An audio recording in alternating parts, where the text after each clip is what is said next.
Pathology ലാബിന് സമീപമാണ് സാമ്പിളുകൾ രാവിലെ ആംബുലൻസിനെ ജീവനക്കാർ കൊണ്ടുവച്ചത്. സംഭവത്തെ തുടർന്ന് നടത്തിയ അന്വേഷണത്തിൽ ആക്രി വിൽപ്പനക്കാരനെ മെഡിക്കൽ കോളേജ് പോലീസ് കസ്റ്റഡിയിലെടുക്കുകയായിരുന്നു. ഇന്നലെ ശസ്ത്രക്രിയയ്ക്ക് ശേഷം രോഗനിർണയത്തിന് അയച്ച സ്പെസിമെനുകളാണ് മോഷ്ടിച്ചത്.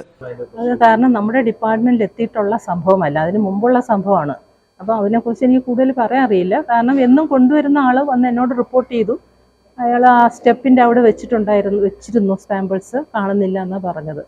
അതിൻ്റെ ഇടയിൽ അടുത്ത ഡിപ്പാർട്ട്മെൻറ്റിൽ പോയിട്ട് വരുന്നു. കാരണം 2 ഡിപ്പാർട്ട്മെൻറ്റിലേക്കുള്ള സാമ്പിൾസ് ആണ് ഒരുമിച്ച് കൊണ്ടുവന്നത്. അപ്പോൾ തിരിച്ചു വന്നൊരു 10 മിനിറ്റ് തിരിച്ചു വന്നപ്പോൾ അത് കണ്ടില്ല എന്ന് പറഞ്ഞു. അത് നമുക്കുള്ള സ്പെസിമെൻ ആയതുകൊണ്ട് മാത്രമേ ഞാൻ ഇൻവോൾവ് ആയുള്ളൂ. കാരണം നമ്മൾ റിസീവ് ചെയ്തിട്ടില്ല. റിസീവ് ചെയ്താലേ we are responsible for that. 17 എന്നാണ് അദ്ദേഹം പറഞ്ഞത്. 17 സേഫായിട്ട് തിരിച്ചൊരു 3 മണിയായപ്പോൾ എത്തിയിട്ടുണ്ട്. അത് മെഡിക്കൽ ഹോസ്പിറ്റലിൽ 4 തിയേറ്ററിൽ നിന്ന് കളക്ട് ചെയ്ത് കൊണ്ടുവരുന്നതാണ്. അങ്ങനെയാണ് സാധാരണ കൊണ്ടുവരുന്നത് ഒരുമിച്ച്.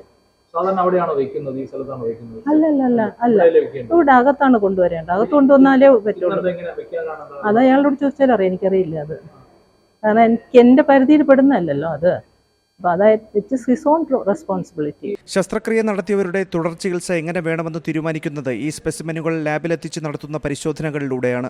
ആംബുലൻസിൽ ഡ്രൈവറുടെയും അറ്റൻഡറുടെയും മേൽനോട്ടത്തിലാണ് സാമ്പിളുകൾ ലാബുകളിലേക്ക് കൊടുത്തുവിടുന്നത്. ഇങ്ങനെ കൊടുത്തുവിട്ട 17 സാമ്പിളുകൾ കാണുന്നില്ലെന്ന് കണ്ടതോടെ ജീവനക്കാർ പരിഭ്രാന്തിയിലായി. ഇവരാണ് പോലീസിനെ വിവരം അറിയിച്ചത്. അതേസമയം ആക്രിയാണെന്ന് കരുതിയാണ് ബോക്സ് എടുത്തതെന്ന് ആക്രിക്കാരൻ മൊഴി നൽകി. ശരീരഭാഗങ്ങളാണെന്ന് മനസ്സിലായതോടെ പ്രിൻസിപ്പൽ ഓഫീസിന് സമീപം ഉപേക്ഷിക്കുകയായിരുന്നു എന്നാണ് മൊഴി. കസ്റ്റഡിയിലെടുത്ത ഇയാളെ ചോദ്യം ചെയ്യലിന് ശേഷം വിട്ടയച്ചിട്ടുണ്ട്. ഗുരുതര വീഴ്ചയുണ്ടായ സംഭവത്തിൽ ആരോഗ്യവകുപ്പ് തുടർ നടപടി സ്വീകരിച്ചിട്ടില്ല. Zee Malayalam news, Thiruvananthapuram. പുതിയ വാർത്തകളും വിശേഷങ്ങളും ഇനി വിരൽ തുമ്പിൽ. എല്ലാ ഡിജിറ്റൽ പ്ലാറ്റ്ഫോമുകളിലും ഇപ്പോൾ സി മലയാളം ന്യൂസ് ലഭ്യം.